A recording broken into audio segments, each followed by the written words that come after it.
Hello, teacher and classmates. My name is Ronald Cabrera González, student ID 2019-8467, and today, me and my teammate are going to speak about our midterm test, which compels into explaining the module 6. Let's begin.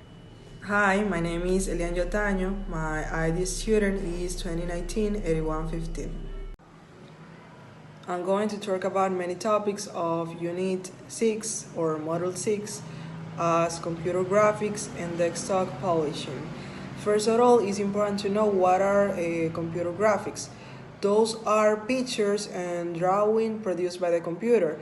There are two main categories as raster graphics or bitmaps, which are stored as a collection of pictures, the sharpness of the image depending on the density of the pixel, also known as resolution.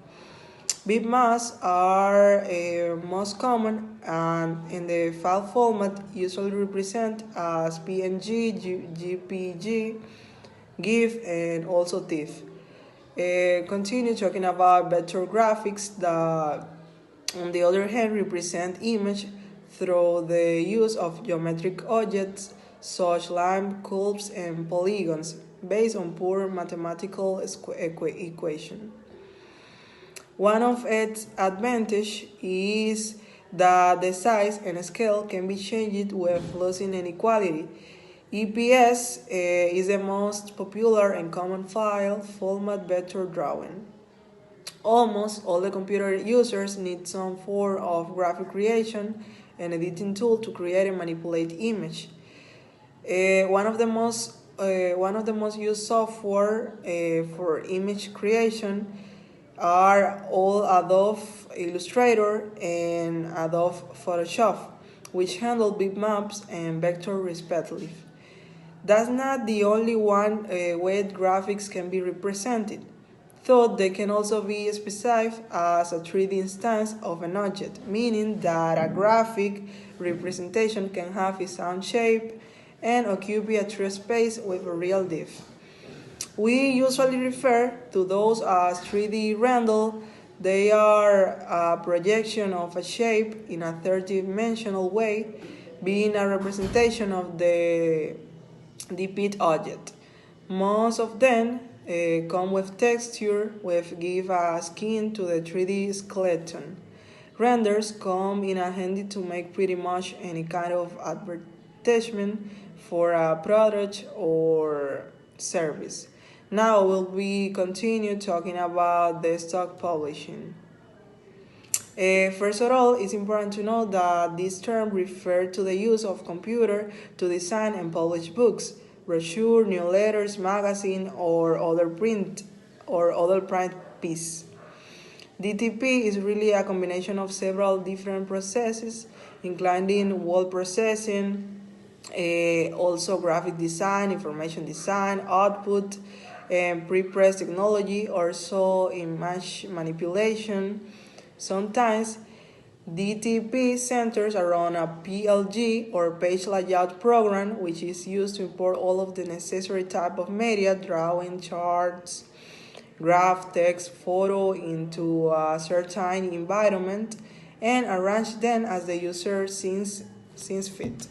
That's it. Continuing on what my team member said, we need to refer to one thing. Once composed, DTP documents are printed on a laser printer or a high-res image setter, and then transferred to a commercial printer. The documents are usually saved in their native page layout format, which is usually PDF, the acronym standing for Portable Document Format, and it allows people to view, search, and print documents exactly as the publisher intended. So, in modern commercial printing, DTP files are output directly to the printing plates, without using film as an intermediate step. This new method is known as computer to plate, or CTP for short. The technology is pretty expensive though, and is mostly handled by specialized companies. Now I'm going to talk about multimedia.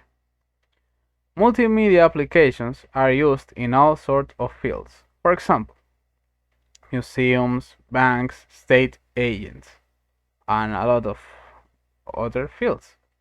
Often, they have information kiosks that use multimedia. Companies produce training programs on optical discs. Business people use Microsoft PowerPoint to make or to create their presentations. Animators use Adobe After Effects to make their animations, and so on.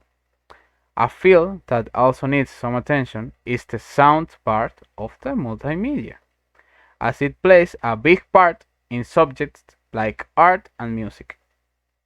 We need to remember that sounds, especially music, can have a meaningful impact on the perception of the user of an application. The power of multimedia software resides in hypertext, hypermedia, and interactivity. If you click on a hypertext link, you can jump to another screen with more information about a specific subject. Hypermedia is similar, but instead of text, it uses media files. For example, videos, images, etc.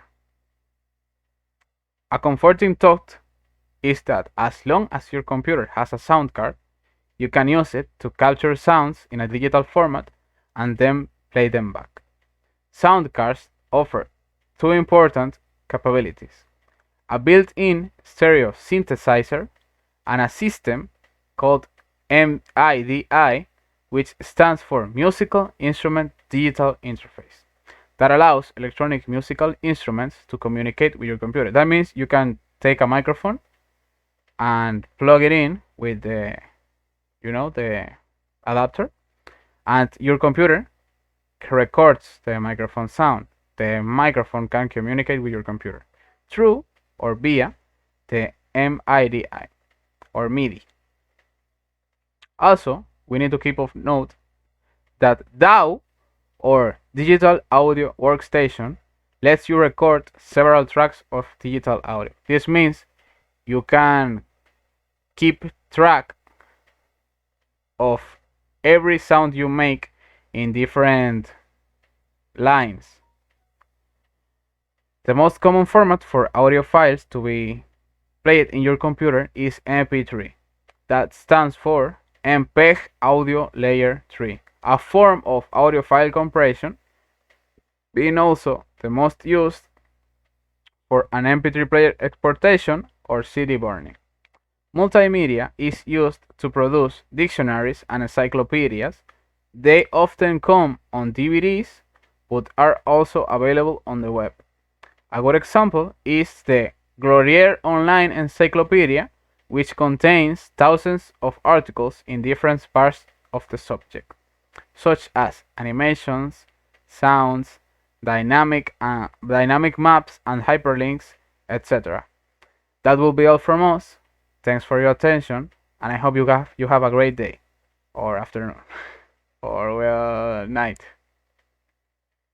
I would think they would try to do this evening. Well, that's all from me. Thank you a lot.